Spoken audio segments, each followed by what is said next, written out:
Boleh masuklah kalau semua masuk.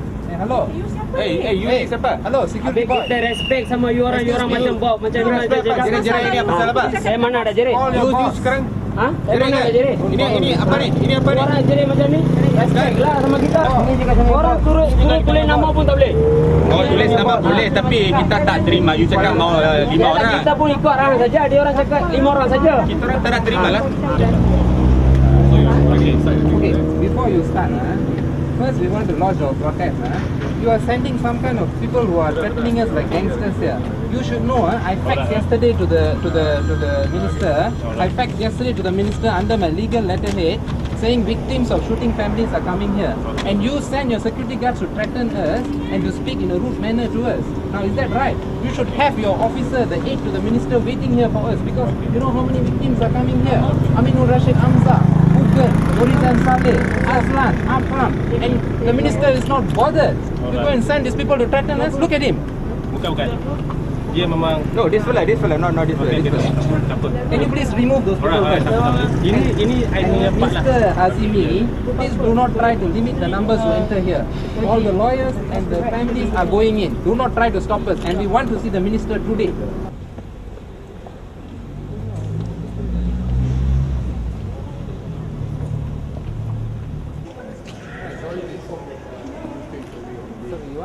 Question special security to the minister. And what about the deputy? Deputy, I think they are all on leave. All of them. Where did the minister go? He's on leave. On leave. What about the SecGen or somebody? I think they're all on leave as well. You think? Because you know why? I'm not sure about the No, you SecGen. know why? The last time we were told the same I'm thing. sure you know. about my minister. We were informed the same thing. The I'm minister sure. was not around. I can And only then give the that. next, I can the only next assure you time, about the my next minister. hour we were told there was a PC held at the same place by the minister. So we do fax not a know. note to them saying that we are coming. So if the minister is not here, surely there can be somebody high in the Home Ministry Civil Service, because we only have a special officer. We don't know what we can achieve by talking to the special officer. He says he's only going to receive the memorandum and hand it over to the minister. It's a bit disappointing since even the deputy is not here and we are already informed ahead. So would you like us to hand it over to the special officer? I suppose we don't have. Can we hand it over to the special officer? Hari Raya is not coming lagi. Hari Raya belum lagi kan? Yeah. Takkanlah sambut Hari Raya shopping kot. That's the thing. Of the Home Minister, Dato' Hishammuddin, we have faxed a letter. He should have been here, or he should have assigned his deputy. And considering the number of victims that are here, I think we are very disappointed. And I hope, Mr. Bassin, you will convey this to the Minister, our disappointment. However, because of the urgency of the matter, the family is prepared to hand it over. We hope we have your undertaking that you will immediately present it to the Minister for his consideration, and the Minister himself. Would you be able to do that? You will be able to do that. Can I invite? Can I invite the? Can I invite the families to hand over the? Maybe everybody.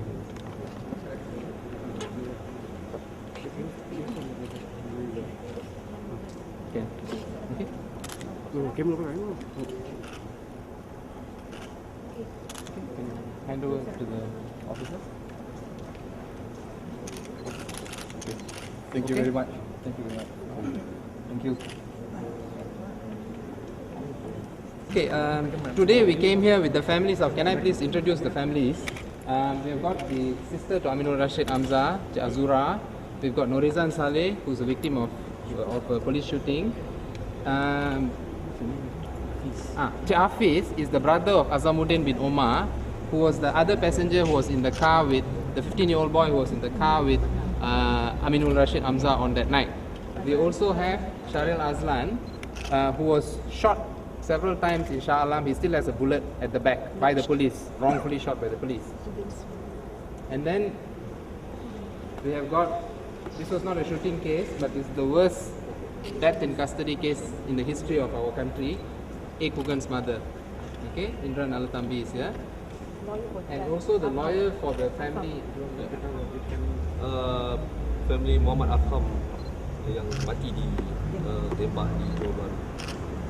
Okay, 18 tahun. He was 18 years old. He was shot dead in Johor Bahru in 2000 and 2000 last year. last year. 2009. Okay, this was a very bad case. He was only 18 years old. Today we came because until today, in all these cases, action has still not been taken by the Home Ministry or by the police. In Aminul Rashid Hamzah's case, the moment the shooting occurred, the CPO of Selangor came out and said that the boy is a robber, that there was a parang in the car, and during investigations they even produced a photo of the parang. Okay, we all know this was fabricated and false. We have repeatedly asked for action taken against the police officers who were involved in putting out the false information, who came up with the fabricated parang. We have also asked for an apology from the government and the police for making such allegations. Until today, there has been no apology, and there has been no action taken against the police officers. The family is upset, and every time we come, we never get an answer and no action is taken. Similarly, Hishammuddin Omar's brother is here because his brother was assaulted after the shooting that night. Okay, he was assaulted. They tried to kill his brother. Shots were fired at his brother. It was attempted murder, and yet no action was ever taken in this case also. Okay, and that's clear-cut abuse or rather a criminal act against Hishammuddin bin Omar. And you've got the case of course, Kugan's case we are all familiar with. Only one person was charged for a lesser offence, not for murder. And the trial that has been going on now shows that so many other officers were involved, and yet only one person was charged for a lesser offence. Kugan's mother has no satisfaction. And she doesn't even have the satisfaction that the murderers were brought to justice. She still cries at night. She still thinks about her son. And at least there should be a consolation that the perpetrators are punished. There is also the family, Shariel Azlan. Now, he was, how old is he? 20 years old and 26 years old, and for no apparent reason, the police opened fire at him. He was not armed, he was not carrying any weapons, and they fired several times at him. He almost died. He still has a bullet lodged in the back. It's in the back? Yes. Again, no action, no charges brought against any police officer. Okay? And then, Chan, your... Yes, keluarga Muhammad Asfam yang mati di Johor Bahru setelah dikejar oleh polis dengan pakaian biasa dan telah ditembak mati. Dan terdapat seorang saksi untuk kes ini yang melihat kejadian tersebut. Sehingga kini polis masih belum memberi maklumat ataupun status penyiasatan mereka kepada kami. Sehingga kini tiada orang yang dituduh mahkamah ataupun apa-apa berlaku untuk kes ini. So, the demands today that we have made in this memorandum handed over by all the families is that charge all the perpetrators, including CPO of Selangor, Datuk Khalid Bakar, who issued false statements in Aminul Rashid Hamzah's case and also issued false statements in Kugan's case. Okay, he did the same thing in both cases. And also, to those who cannot be charged for criminal charges, at least disciplinary proceedings, to show that this kind of conduct will not be tolerated.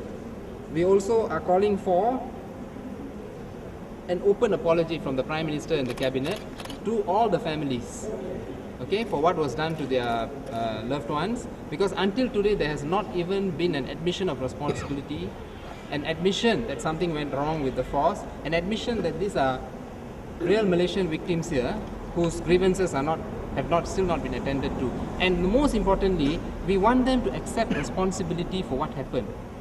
We want the police force to accept responsibility for what happened. Because if they don't accept responsibility, this thing will happen again. What we have now is every time something like this happens, the government comes out and it defends the police force. And then the police force themselves try to cover up the whole thing, which they did in Aminul's case, they did in Kugan's case, in every case they have been doing that. So we are here not just for these victims. None of these victims want some other Malaysian family to undergo what they went.